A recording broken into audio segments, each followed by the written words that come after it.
Hi everyone, I'm Patricia Rocha Jordan, the EMEA E-Invoicing Strategy Solutions Leader at Vertex, and welcome back to the new E-Invoicing video series. In this episode, I'll discuss key invoicing elements to help you understand the landscape and prepare for 2026 mandates. Joining me is Vahey, ecosio product owner for E-Invoicing, who will share practical insights on organizational readiness. But before we dive into the mandates, let's look how we got here, starting with the VAT momentum that initiated in early 2000s. I know it doesn't seem like a long time ago, but over the last 20 years or so, the VAT space has evolved and grown to be complex for global tax teams. So what happened? Tax authorities face massive VAT gaps from fraud, tax evasion, informal economies, and more. As a result, Brazil, Mexico, Chile, and more countries pioneer mandatory continuous transaction controls, or CTC for shorts, where tax authorities will receive and validate invoices in near real time. This shifts the landscape to e-invoice validation and tax compliance. Now, I mentioned previously the term VAT gap. It measures the difference between expected VAT revenue and actual collections. These losses mainly occur due to fraud, errors, and insolvencies. In particular, the European Union's VAT gap reached 128 billion in 2023 of euros, which best explains why Europe now follows LATAM's lead in mandatory invoicing. But fast forward to 2025, the European Commission gave member states the green light to implement their own national B2B invoicing mandates. This move means that all systems need to be operational by 2030, ahead of harmonization in 2035. Now the clock is ticking. Now, this invoicing boom isn't happening in isolation. Singapore, Malaysia, UAE, Angola, and so on are simultaneously implementing invoicing mandates with insights from LATAM's system and Europe's coordinated rollout. This global shift means multinationals must now navigate multiple systems with different standards and timelines across jurisdictions. Understand the history and partner with the right technology provider is critical. And we are already seeing this playing out. Belgium, Croatia, and Poland all went live with mandates in 2026, with Croatia processing 4 million invoices in the first month and Belgium onboarding 500,000 businesses, with France being next in September. So with the urgency in mind, I went to welcome Amy Vahey to discuss how to get ready for these mandates. Hi, Amy. Hi, Patricia. Thank you. It's great to be here.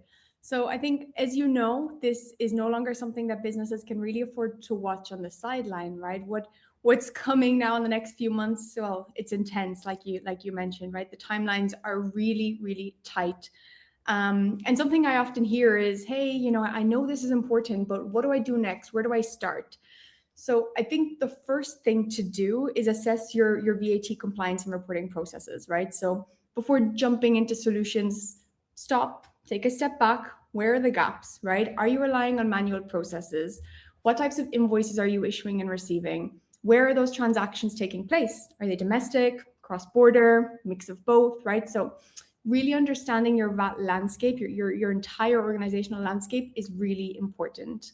Next, you need to decide whether you want to build or to outsource, right? So some organizations choose to develop an in-house solution. It does offer maybe that additional level of control, but it can be a lot more costly and resource intensive. Okay, so what a lot are doing is really outsourcing to specialists who have that infrastructure in place. They have that regulatory expertise in place, and that is vital, as you will see.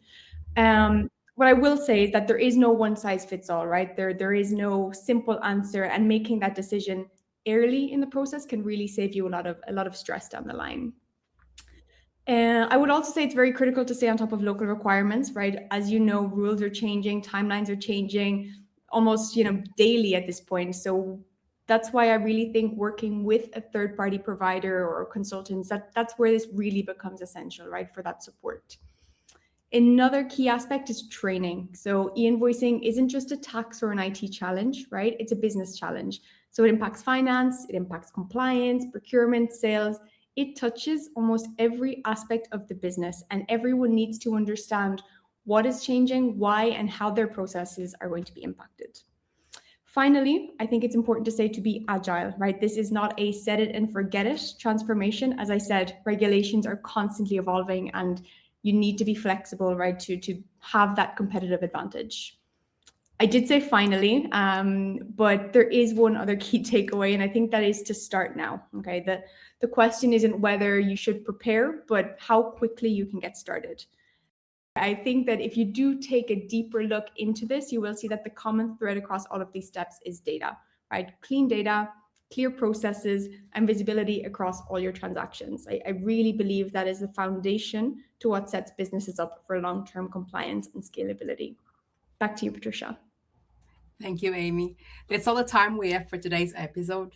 The landscape is moving fast. Major mandates are going live this year across Europe and beyond. Whether you're just starting your invoicing journey or already navigating multiple mandates, remember, clean data, the right partners, and start now are your competitive advantages. Be sure to stay tuned for the Vertex social media channels for the upcoming mandates of e-invoicing video series. Have a nice day.